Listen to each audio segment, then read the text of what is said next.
If you don't know me, I'm Sandy Lowe, Bold Strokes Books senior editor, and this panel is called Crossroads, which is a title I totally stole from Rad, where all the best ideas come from. And the panel topic is about characters making decisions. So we're going to hear some readings about characters making decisions. So we have Sophia, Kell, Hagan. We have C.A. Popovich. We have Lee Patton.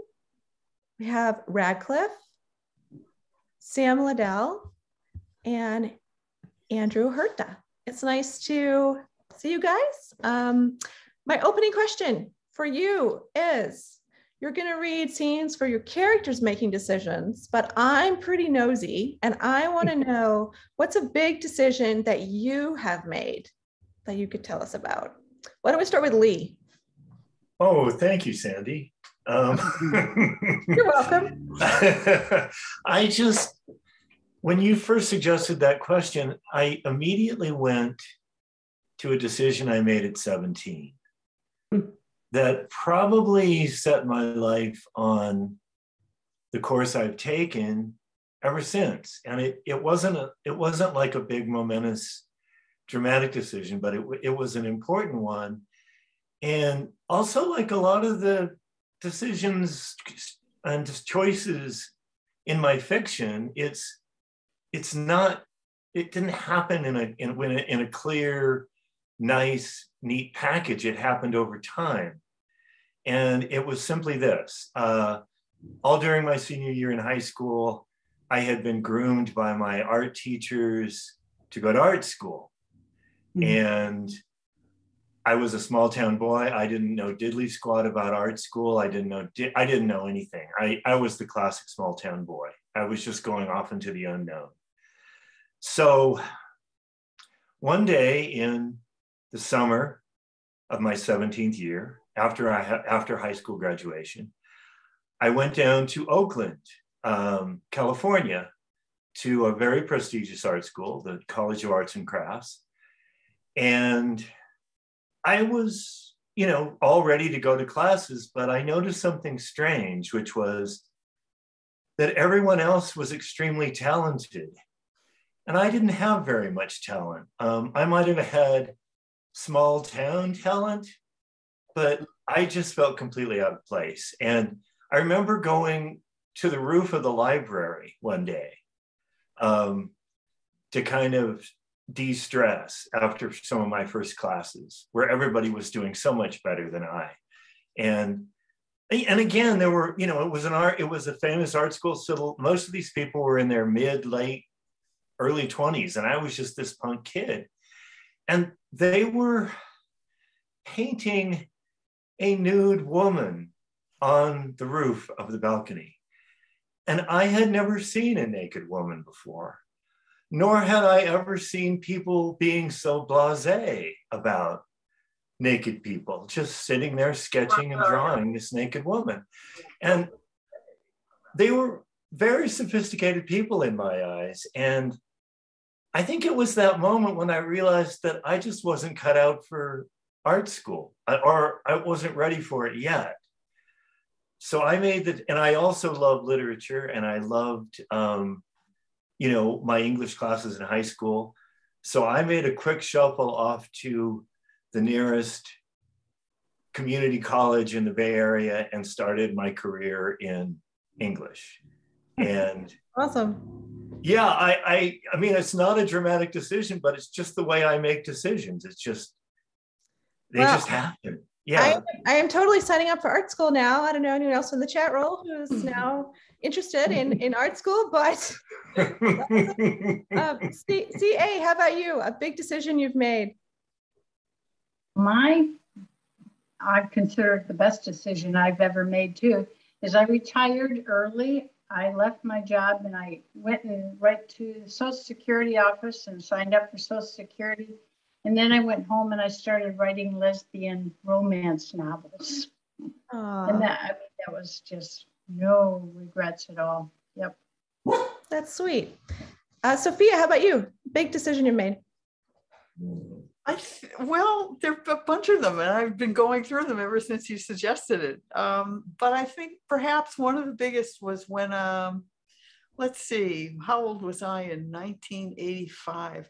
That's the year that Susan and I, my partner, we'd been together about 3 years at that point, and we decided to go into business for ourselves. And so I quit my job. She had already quit hers. I quit my job, and we started. It was as soon as you could go and do the kind of work we did on a computer without having to be in an office and a big shared system. That was 1985. That was the soonest time. And we did that. We started a business in that year, diddled around a little bit to find our way. And we finally retired at the very beginning of 2020 doing that. That's awesome. That's good timing too. And then along the way, we moved to Cape Cod. Oh, also a wonderful decision. Yes. How about you? Big decision. Sorry, did you say me? Oh, sorry. I said Rad. How about you? Oh, okay. I'm sorry, didn't get it. Sorry. 1999, and I certainly didn't know that it was going to be a big decision at the time, but I had written 7 or 8 manuscripts at the time, and I hadn't ever really shown them to anyone or shared them with anyone except a couple of friends until I had started posting fan fiction in 1998. And I had put some of my original fiction on my website, and I was contacted by a publisher who asked me if they could publish Safe Harbor. And I had to think it over for a few days to really decide if that was something I wanted to do, because I had never really thought about not only sharing my work with a larger audience, but giving someone else permission to put hands on it. And I decided that I wanted to do it, and I did. And it's obviously taken my life in a completely different direction. And I'm not retired. I also just want to point out Rad is now her own publisher, and I don't know what that says about the putting their hands on it comment. Oh, you're in rare form tonight. Sam, how about you? Big decision. I would say when I decided to join the Peace Corps, probably, oh gosh, it was like, I think 6 years ago now, when I signed up to go live and work abroad for a few years of my life. It was probably, if not the best, one of the best decisions I ever made. I learned so much from it in so many ways. And it is also where I ended up writing my first Bold Strokes book. Rocks and Stars was when I was living overseas. So yeah, that was a pretty great decision. That's awesome. And Andrew? I think the biggest, most difficult decision I ever made was to earn my PhD. So every ounce of my being told me not to do it, or because I just started a new job, I would have had to start working full time and then going to school full time. So, but I just decided I was going to do it. All of my bosses, every dean in my college said, you need to do this.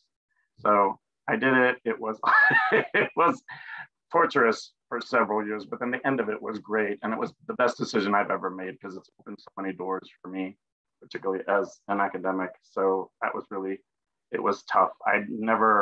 Nobody in my family few members of my family went to college. So it was really kind of a new thing for me, this graduate work and being a doctor and doing all those tests and being pushed as much as I was and criticized. But I mean, I think that was the best decision I've ever made. Yeah.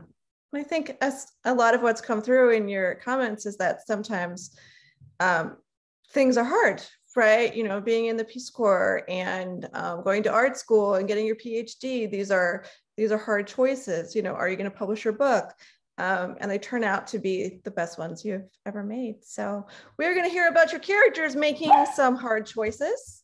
We are going to start with Rad, because she is first in all things. If everyone else could please mute and stop video.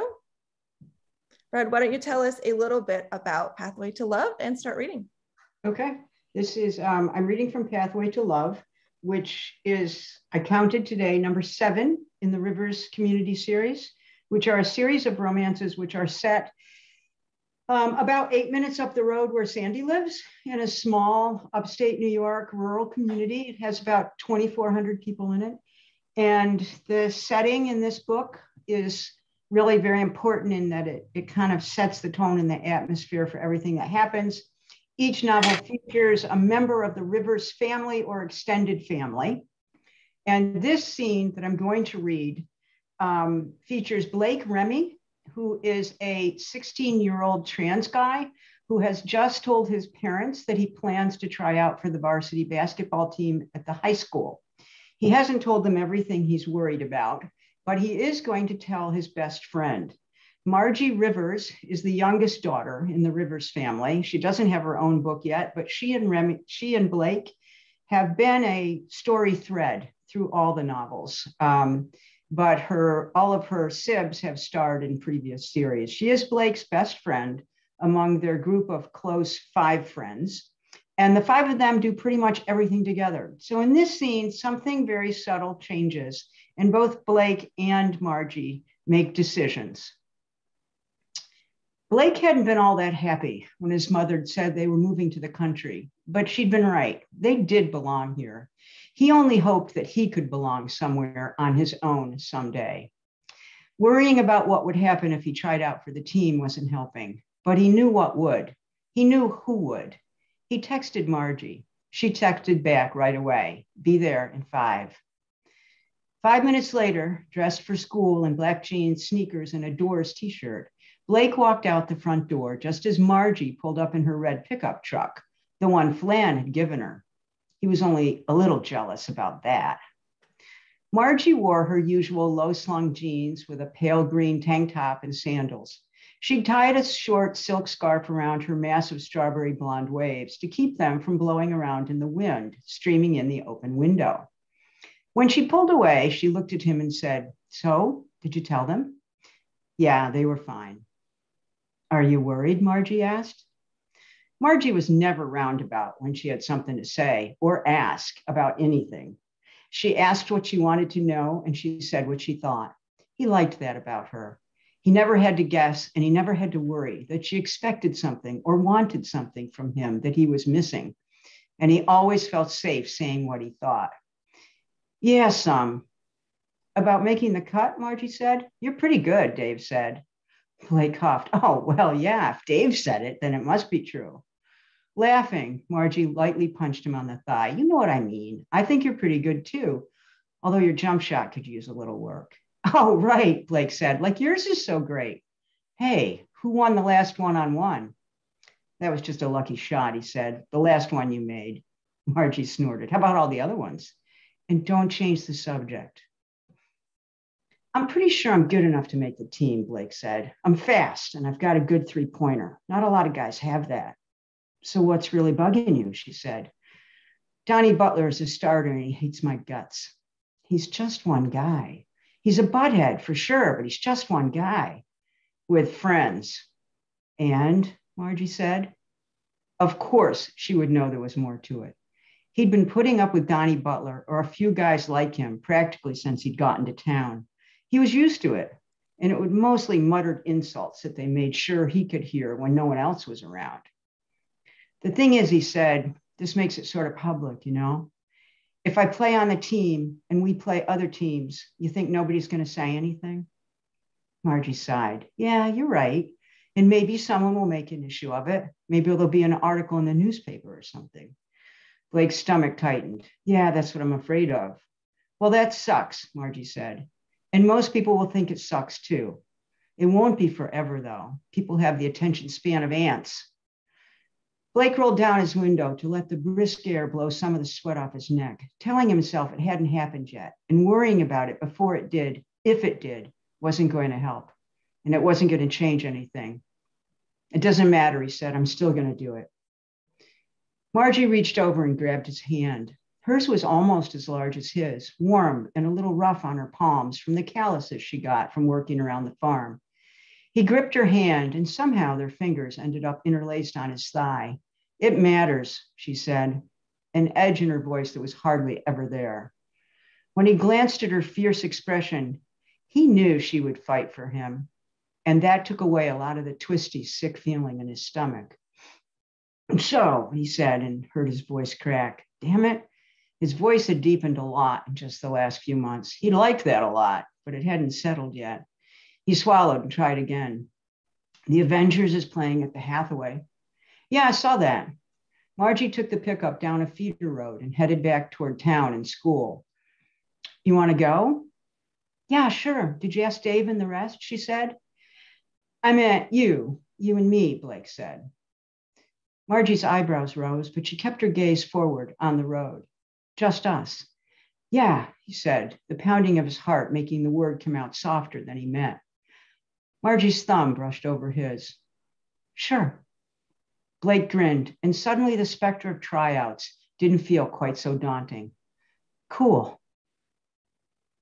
Thank you.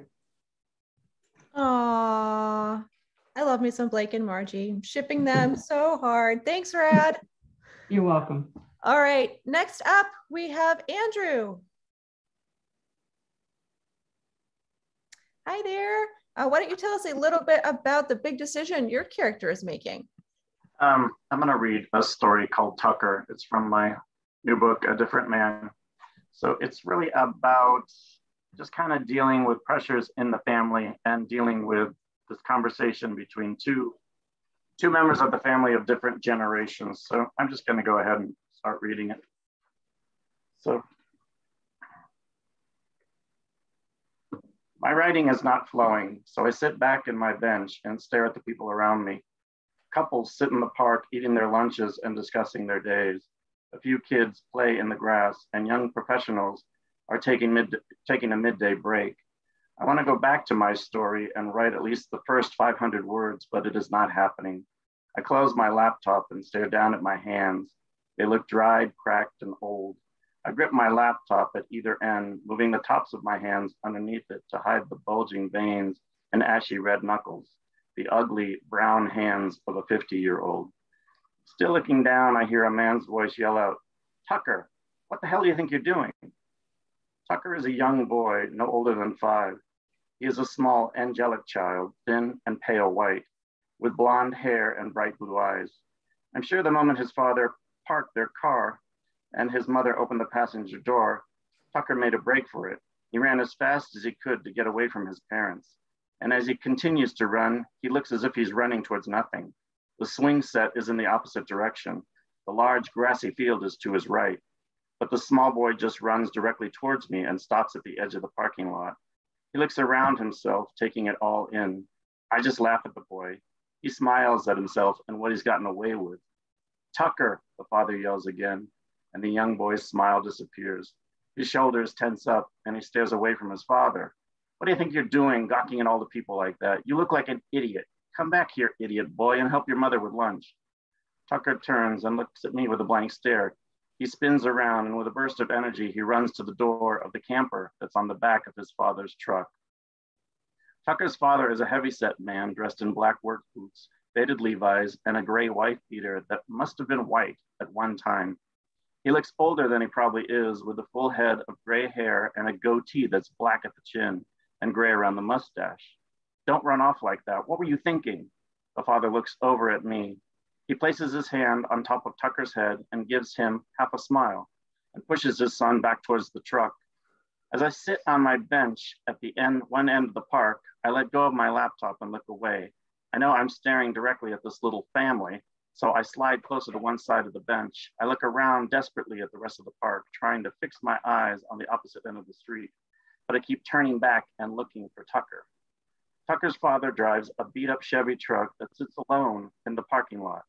The truck is white and dented and looks as if it's been through a lot in its short lifetime.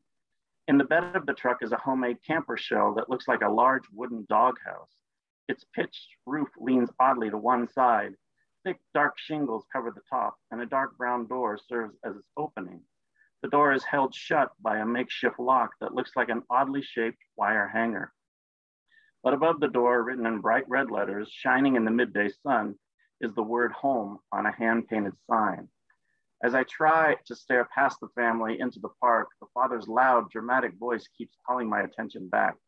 The man is projecting his voice, and everything he says is clear and deliberate. He knows he has an audience with me close by on the bench, and I wonder why he cares so much about my attention and what I think of him and his family. Tucker, go help your mother with the food.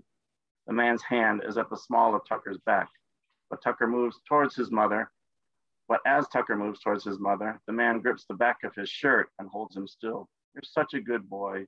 He pulls Tucker closer to his side and gives him a half-baked hug and pats him on the head. Such a good boy. Now go and help your mommy. Tucker's mother has already unhinged the wired hanger and opened the back door of the camper. Without a word, she helps the young boy into the camper and hops in herself. The father turns, glances at me, and then looks around the rest of the park. I turn away and decide to open up my laptop again. I feel a bit of inspiration coming on.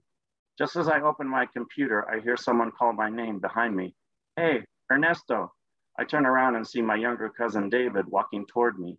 David is my second cousin, one of about 72 first and second cousins I have in Arizona and Mexico, mainly Mexico City. David is 18. He is preparing to go away to college at the end of the summer. David looks a lot like my grandfather, the first American Quintanilla, who walked to the United States from Mexico during the Mexican Revolution. But David is a new and improved version with his light hazel eyes, dark brown hair, and skin that turns red rather than brown in the Arizona sun. He is a beautiful young Mexican-American. I was never close to David when he was a child, and as I was in and out of school earning my PhD and establishing my career at the university. And while I am not close to any of my cousins, David and I have been talking a lot recently. While David is what I consider to be the perfect son with his straight A's in high school and a full academic scholarship to college, he is considered less than ideal in a family like mine. You see, David, like me, is a homosexual. Thank you. Thank you. Amazing. I like that right there. All right, next up, we have Sophia, Kell, Hagan. There it goes. No? Oh, almost. Hold on. There it goes. Go. All right.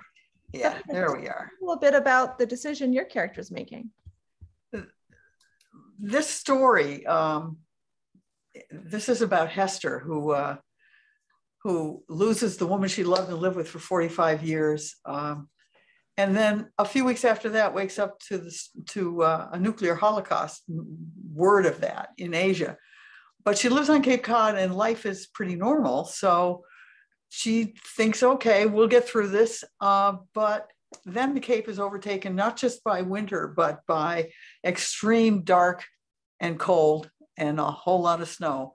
So almost accidentally, she finds herself hiring an enterprising young woman named Duca to plow her driveway. And pretty soon, Hester and Duca, who are both quite lonely, start sharing meals every week or so. And on one of these occasions, Duca tells Hester she's just been dumped by her faraway girlfriend, and then proceeds to drown her sorrows with her buddy Toby's homebrewed beer and ends up too drunk to drive home.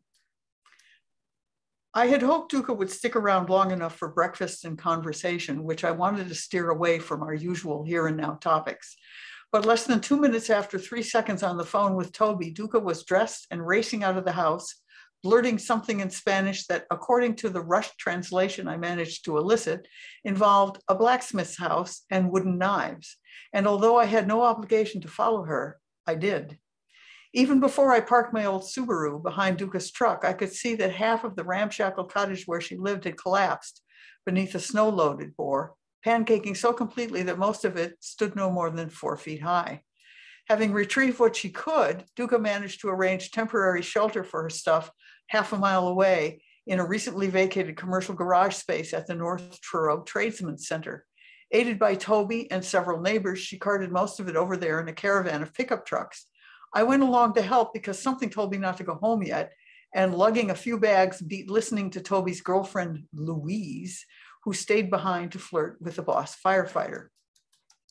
The Tradesmen's Center used to have a long waiting list, Duca murmured to me, but now 2 of the buildings are empty, which is why Greg is giving me a couple of months gratis. He's hoping I'll ante up the rent he wants after that, and I'd love to, but dude's offering a great discount, but I'm not optimistic. nor was she optimistic about where she'd shelter herself. Too many friends and acquaintances had given up their rented digs to go south. A few others had already doubled up and tripled up, leaving no room for more. And while all around us for miles, plenty of dwellings sat entirely empty, they were also entirely inhospitable. Heat and water shut off, alarmed against squatters, defended by distinctly unfriendly private security and the cops. I hear the cells at County are warm enough, Louise sneered at Duca after we returned to what remained of the cottage. So when you break into one of those waterfront mansions, I'll be more than happy to send along a Leo to bust your ass. Nearly everyone else had left by then, although the boss firefighter had stuck around to hang out with Louise in his truck. And for the second time in one day, I beheld the way Duca's face has of going bleak and hard and somehow almost gray. But she ignored Louise and kept on loading her truck. Of course, I probably should have ignored Louise too, again, but I'd had enough of her. So I elected to don my best wide-eyed old woman demeanor and ask if her knowledge of the cells at County had been acquired firsthand. This paid the dividend I'd hoped for. Louise's face squinched for a second or two, and she refused to look at me, brusquely announcing to Toby that I am out of here with you or fucking without you. Meanwhile, Duca, who'd kept her back to Louise, couldn't quite tamp down a smile. She'd wiped it away, though, before she turned, patted her now thoroughly discomposed buddy on his back and said, "Go on, I'm cool, Tobes. Thanks big time for helping me out with this, and say hi to your mom for me." She stood very straight and waved as he climbed into his truck, but as soon as his vehicle was out of sight, her broad shoulders slumped and she squinted sidelong at the remnants of her cottage and studio. Like a cornered animal, I thought. She opened her mouth to speak, but managed only a wheezy damn. Then after a pause, I had such hopes for this place. The studio was perfect for what I was trying to. And that's when I did it. I invited her to stay in my house. Might as well have zapped her with a cattle prod. Duca jumped literally into moving and talking all at once. "Oh, no, I couldn't. You've already been so kind. No, don't worry. I'll have something lined up by tonight. Not a problem. I'll be fine." And she kept on babbling like that while she scurried back and forth, flinging the last of her bagged up stuff, clothes and the like, into her truck. Finally, I grabbed her arm as she hurried past, which had the surprising effect of twirling her around to face me. "Your options are limited," I said, keeping my eyes on hers in a way that, yes, was my version of an old lady demand. "You look at me now, you pay attention now." "Louise yells at Toby every time she sees you talk to him," I continued. "So if you accept his offer to stay at his place, you'll be living in Bitch Central.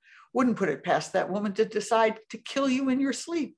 Or maybe she'll wait till Sylvie Costa comes by to help his mom, and you're all there. You, Sylvie, Toby, his mom, because off the deep end is Louise's wading pool. As for the tradesman's unit, it's barely heated, certainly way too cold to sleep in. And so is your truck, even if you park it inside your tradesman's unit." "Fuck," Duca rasped. Fuck.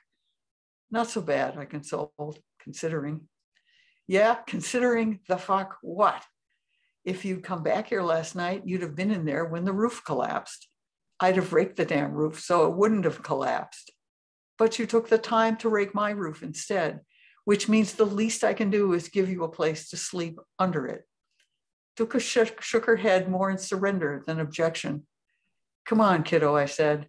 "We're talking just for now, okay? Just a few days or weeks or whatever, and it's bloody cold out here. So how about we go home and warm up with some hot cocoa?"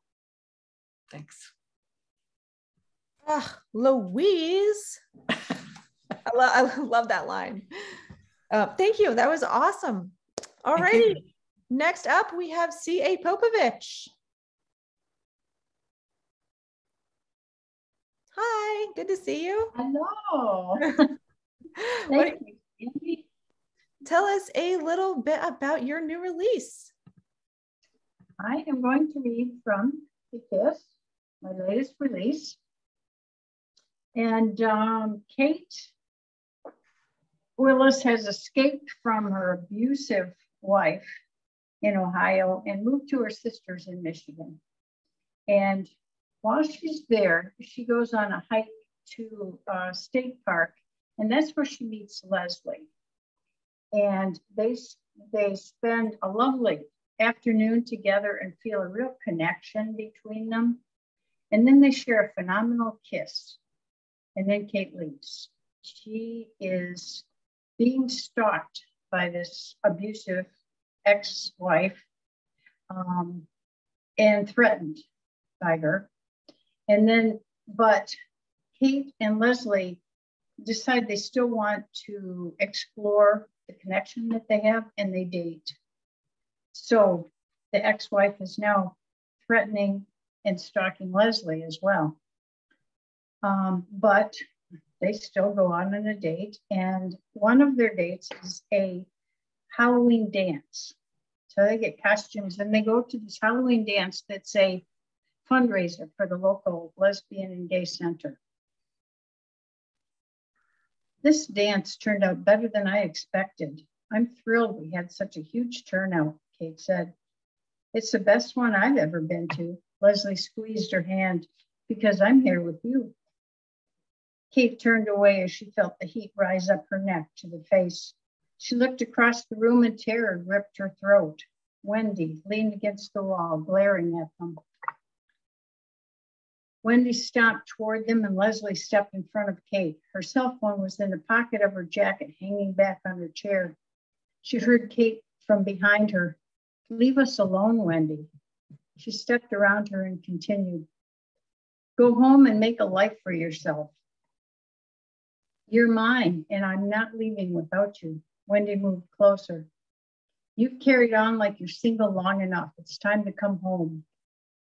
Wendy, we're divorced. We're over. You need to move on. Leslie saw Nat approach out of the corner of her eye. Our friend has called the police. They'll be here any minute. She turned toward Nat and waved. Catherine is mine, and you need to leave her alone or you'll be sorry. Wendy glanced toward Nat and began to back away. You'll see, Kate, we're meant to be, and I'll make you understand how wrong it is that you're letting someone else touch you. She turned and slammed open the door so it hit the wall, and then she was gone. Kate dropped into a nearby chair and held her face in her hands. Leslie stood behind her and rested her hands gently on her shoulders before she spoke. She's gone. I'm going to get my phone and make a report. Kate tipped her head back and Leslie wiped tears from her cheek. I'll do it. She stood and took a deep breath. She's my problem. Leslie took Kate's hand to walk back to the table, unsure how to help her. All she could do was be there for her. She watched as Kate went away from the crowd to make her call to the police. She sipped her cider and waited. One more report added to the others. Kate slumped in her chair when she returned to their table. I don't know what to do. It's the final dance. Let's make it last. Leslie tugged Kate onto the dance floor, grateful it was a slow song.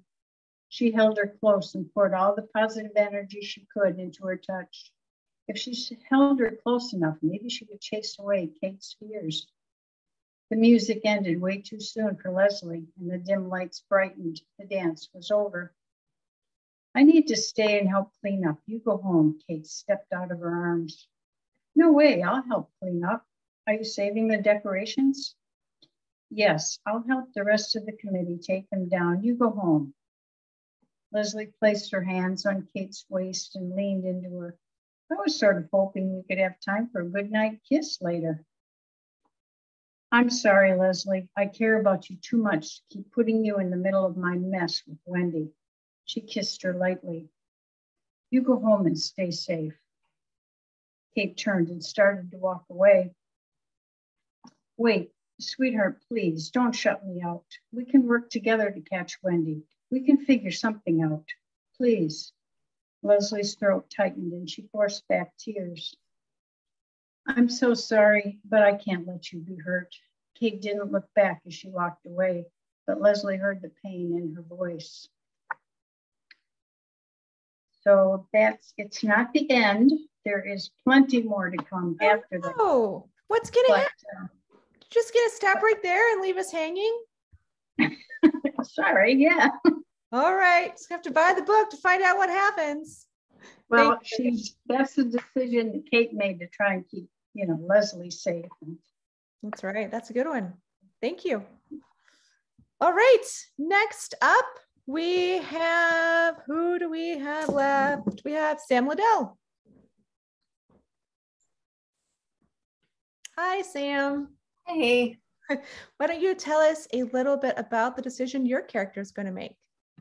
Sure. So I won't say too much right away because that's going to be revealed in what I'm reading, but I will say that I'm going to be reading from Wildflower Words, which is a historical romance that takes place in 1930s Utah in the small mining community of Cedar Springs. The main characters are Hazel Thompson and Lita Jones, and I'll be reading from Hazel's perspective in this passage. And Hazel is somebody who's very good at putting everybody else before herself. She's sort of done that unknowingly her whole life. And it's only after she meets Lita that she begins to realize that, how neglected her own wants and needs have been for a very long time. So this conversation that takes place between Hazel and Lita at the summer social is essentially the first step of Hazel making the choice to choose her own happiness for the first time. Hazel glanced at the empty seat across from Lita, then took it. Busy day, Lita said, taking a drink from her lemonade. The busiest week is more like it. Hazel glanced around. Everyone was there, every member of Cedar Springs together. The sights and sounds filled her up, leaving her giddy at the sense of pride and community that overwhelmed her. I can't believe you do this every year. Hazel laughed. Neither can I, but I kind of love it.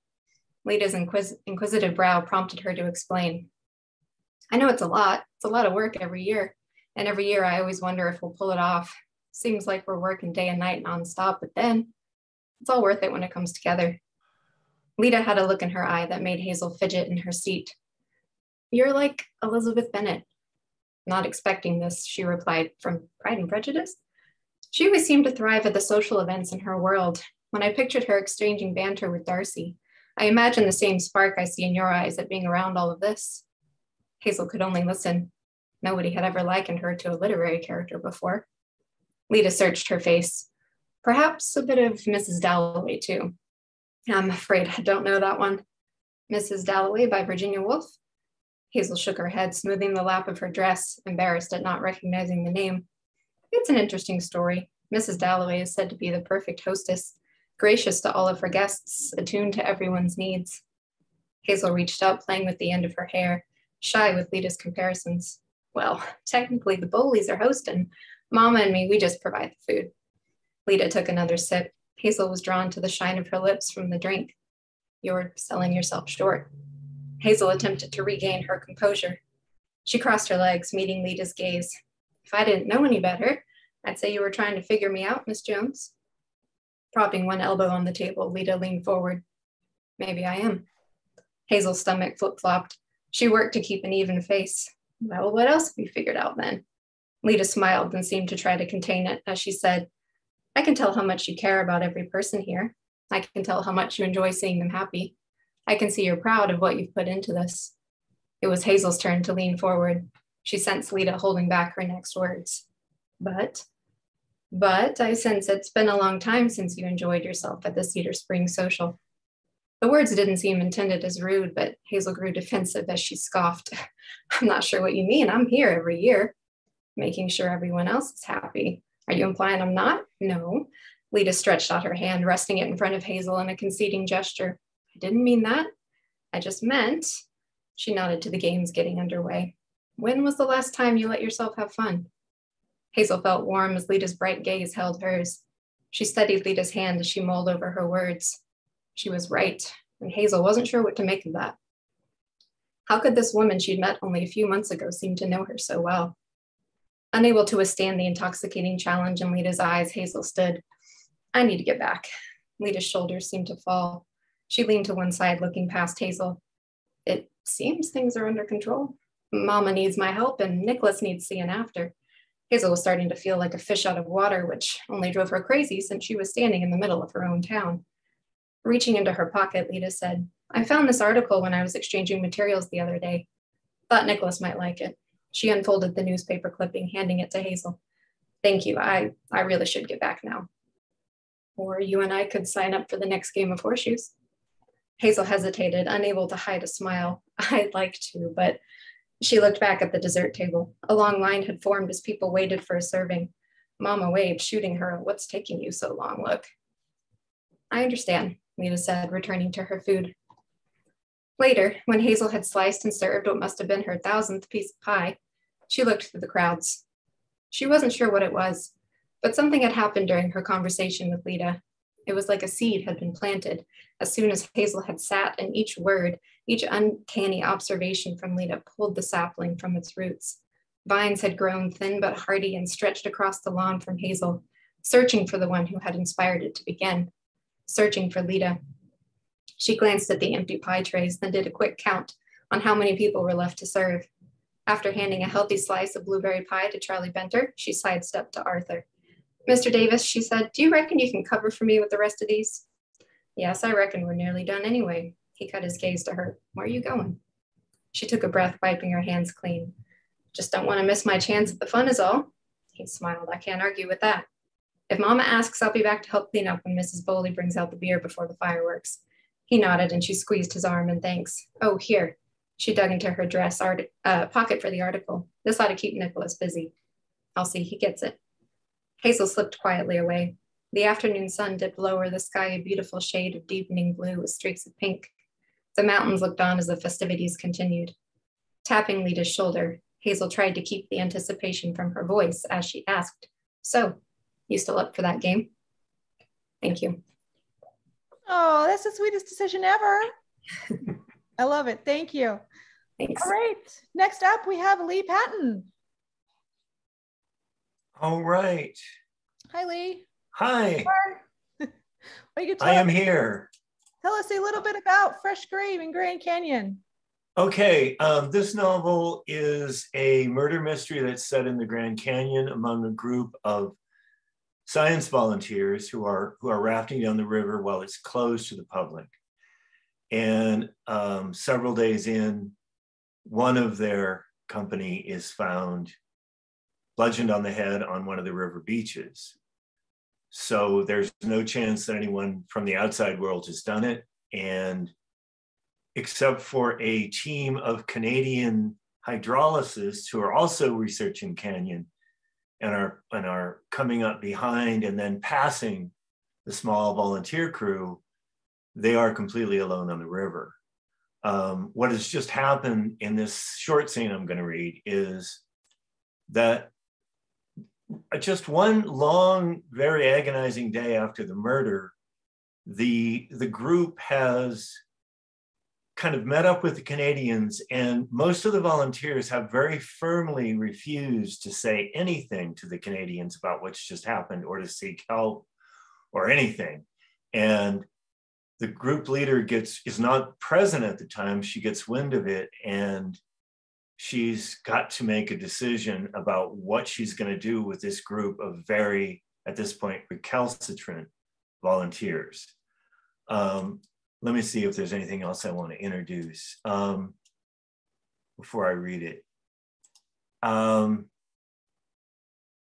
So in this scene, there are two protagonists. Jenny, who's the group leader, she's 40-ish, and her young family friend, Ray, who's kind of along for the ride, is in his early 20s.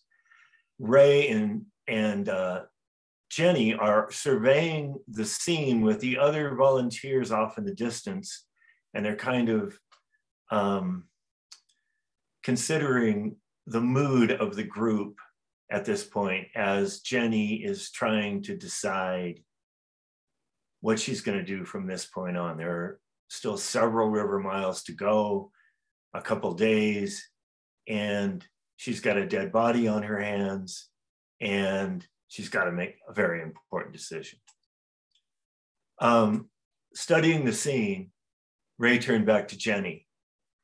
They're scared, so they're banding together out of fear, he says. If anything, they probably sense one of them killed Jack in Tessa's defense, and they want that person to get a fair hearing before we spread misgivings among a bunch of gung-ho Canadian engineers. Jenny cast her eyes toward the group. and took a deep breath. Okay, I'm willing to concede I'm overreaching. All this resistance has just eroded my confidence, okay? Like, I can't trust normally level-headed, totally reliable people to act rationally now, including me. Baby, I know you've done your best, but I have been turning over what you said about self-obliteration back in North Canyon. I can't have you in that state of mind right now. No broken-hearted Mr. Romantic Fatalist, no Mr. Mellow going along with the program, and certainly no Mr. Tolerant Drama Guy, open to all facets of human nature. More than anything, I need you to find your strongest self, because if you don't, Buster, she paused, smiling sweetly as she formed a fist, I'm going to show you what obliteration is like. Ray laughed, squeezing Jenny's shoulders. Don't scare me like that, Big Mama, okay? But hugging her, feeling her small, still girlish frame under the bold red t-shirt, he knew her toughness was bluff. She could crack under all this pressure just as easily as anyone if she didn't have support. That was what sent her flying away from her ex-husband after almost 20 years of struggling behind her facade of strength and sheer will. Don't worry about me, Ray told her. I'm cold-blooded and objective, tough as schist. Yeah, you can cut schist with a knife. Okay, make that tough as nice. Yeah, you're too damn nice, which is the whole problem. Forever searching for the humanity in everyone's disgusting little heart. We need to apply more pure objectivity to this. To this? What's this?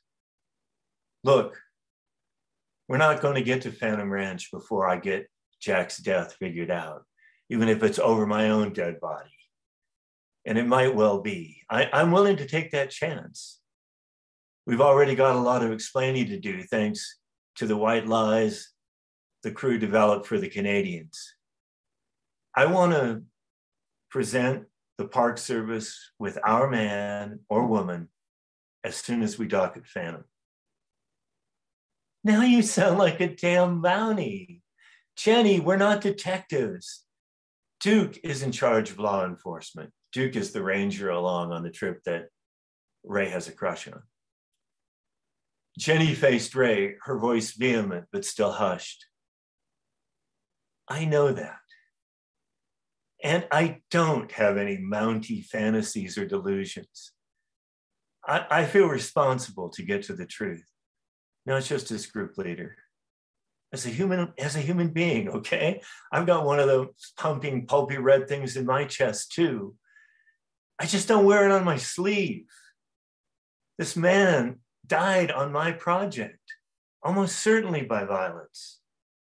What if, just what if, whoever killed him kills again? And that is it. What are they gonna do? I don't know, but they are in a pickle. They are. If everyone can jump back on. You all are. Hello, hello, hello. Welcome back. All right. I wish we had time for questions, but we are unfortunately, sadly, out of time. Thanks, everybody. Have a great night. Thanks, everybody. Thanks for being here. Great job, everybody.